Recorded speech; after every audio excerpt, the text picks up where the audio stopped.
Welcome to another episode of Mizzou Hockey TV. I'm Ian Paprocki alongside Aaron Hemmer this week. Another change of scenery. We're outside. It's a beautiful day in Columbia.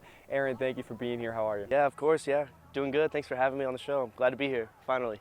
Yeah, well, first I want to ask you about this series you guys had against Illinois State this past weekend. Dropped the first game, came back and won the second game with a big third period.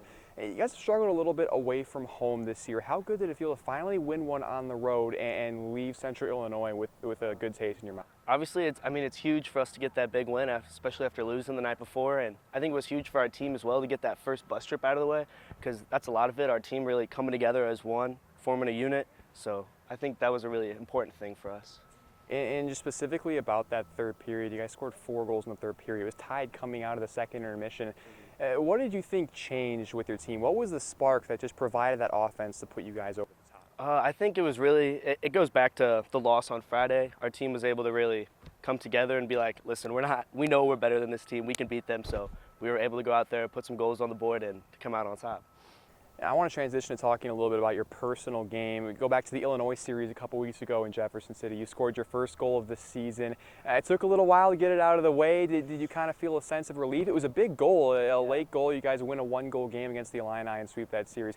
Did you feel sort of a sense of relief to just get that one out of the way? Yeah, I mean, it definitely feels good to get that first one of the year out of the way. Hopefully I can pick it back up and get some more going here, but it definitely feels good to get that first one out of the way, especially after last year, performing really well, so I'm glad to finally be able to get on the score sheet on the goal column. Yeah, speaking of last year, a successful first year for you in the program. This year trying to build off of that.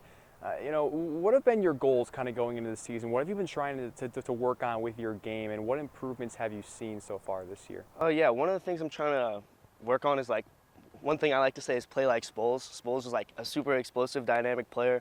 He was a leader on the team. I'm trying to be a leader like he is, so off the ice, trying to be more of a leader, help out the younger guys, even though I'm still an underclassman myself. But on the ice, really just work on staying explosive, staying hard on the puck, and just trying to put the puck in the net, which hasn't been going too well, but it's going. So.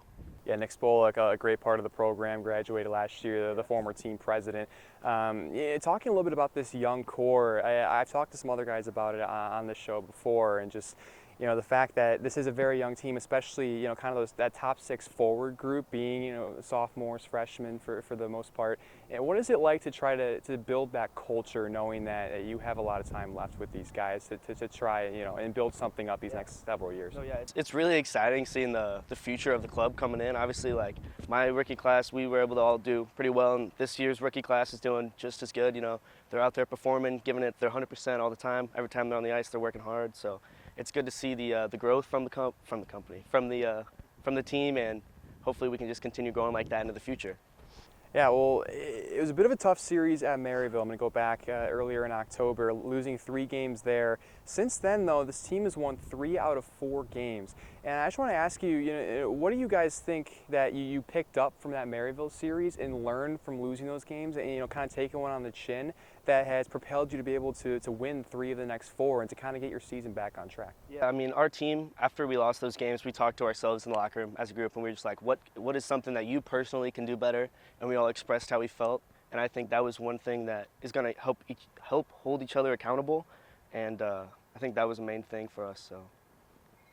2 big games this weekend against the University of Iowa. You guys are on the road once again. A tough opponent. It's sure to be a couple of really good games.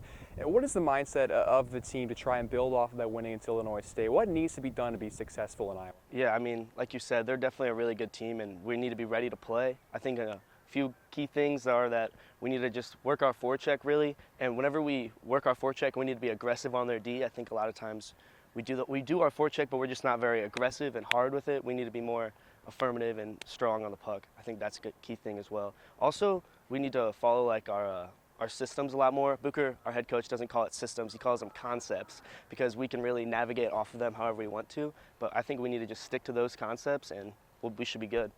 Speaking of your head coach, Bob Boucher, what has it been like playing for him and growing under his leadership? Yeah, this is actually my 4th or 5th year having Boucher as my head coach, so I've been with him a lot. I know a lot about him. He's a real interesting, cool guy, but it's cool to see how he's grown as a coach and how he's helped shape me into the player I am. So I like him.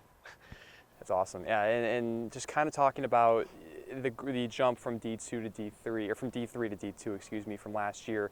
How has your team been adjusting to that? You know, kind of at this point of the season, obviously in terms of the level of competition, it is a movement and it's an adjustment. How does your team, you know, feel like you've really adjusted to that at this point? I mean, coming from D3 last year, we were obviously a really top team in D3. You know, we were always in the top 25 in rankings, like working really hard. So we can't really expect to come to D2 and win every single game like we were doing at D3. But I think we've held our own. We've shown teams that we belong here, and we're going to continue doing that all year.